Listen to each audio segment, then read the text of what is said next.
नमस्ते चण्डिके चण्डी चण्डमुण्डविनाशिनी। नमस्ते कालिके काल महाभय विनाशिनी। शिवे रक्ष जगद्धात्री प्रसीद हरिवल्लभे। प्रणमामि जगद्धात्रीं जगत्पालनकारिणीं।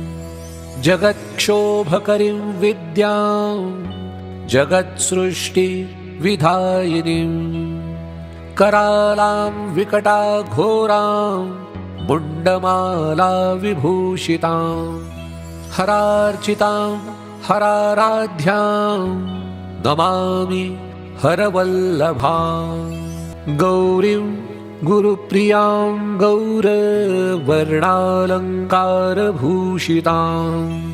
हरिप्रियां महामायां नमामि ब्रह्मपूजितां। सिद्धां सिद्धेश्वरीं सिद्ध विद्याधर गणैर्युतां। मन्त्रसिद्धिप्रदां योनि सिद्धिदां लिङ्गशोभितां। प्रणमामि महामायां दुर्गा दुर्गतिनाशिनीम्। उग्रामुग्रमयीमुग्र तारामुग्र गणैर्युतां। नीलां नीलघनश्यामां नमामि नीलसुन्दरीं। श्यामाङ्गीं श्यामघटिकां श्यामवर्णविभूषितां। प्रणमामि जगद्धात्रीं गौरीं सर्वार्थसाधिनीं। विश्वेश्वरीं महाघोरां विकटां घोरनादिनीं। आद्यामाद्य गुरोराद्या माद्यानाथ प्रपूजितां। श्रीदुर्गां धनदामन्नपूर्णां पद्मां सुरेश्वरीं। प्रणमामि जगद्धात्रीं चन्द्रशेखरवल्लभां।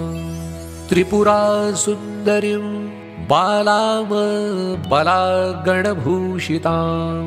शिवदूतीं शिवाराध्यां शिवधेयां सनातनीं।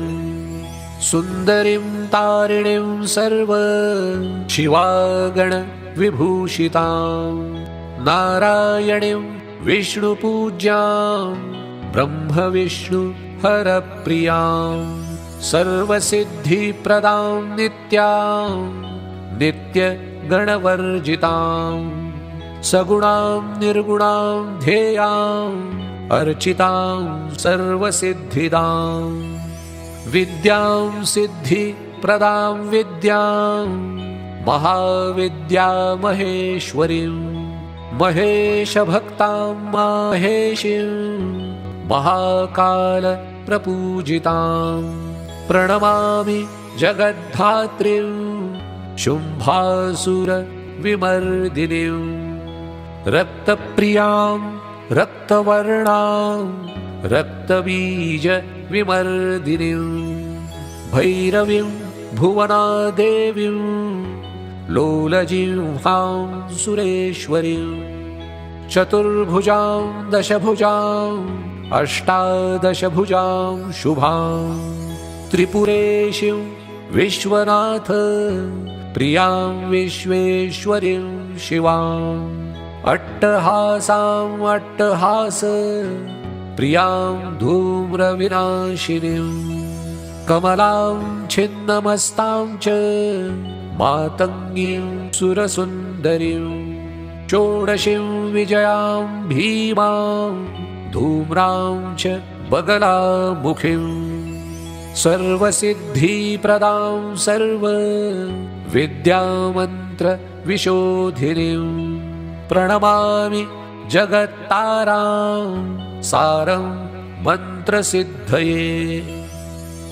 इति श्रीमुण्डमालातन्त्रे एकादशपटले महाविद्यास्तोत्रम्